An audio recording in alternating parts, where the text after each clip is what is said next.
a major development in the Mangaluru cooker bomb blast case, the Special National Investigation Agency Court in Bengaluru has sentenced the main accused, Mohammed Shariq, to 10 years of rigorous imprisonment after finding him guilty of involvement in terrorist activities. The court conducted a detailed hearing and confirmed that the charges against Mohammed Shariq were proven.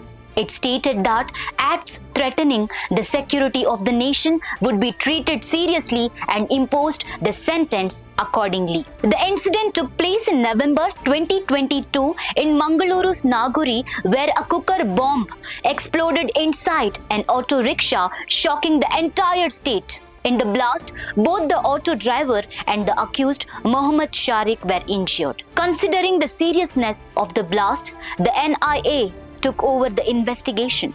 During the probe, the agency collected evidence showing that Shariq had links with banned terrorist organizations and had allegedly conspired to carry out destructive activities. Following the investigation, the court proceedings, the NIA Special Court delivered its verdict, sentencing Mohammed Shariq to 10 years of imprisonment.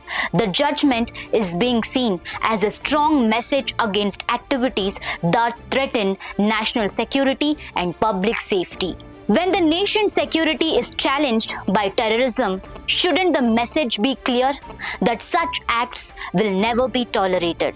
For more such updates, stay tuned to Daily Salar Digital.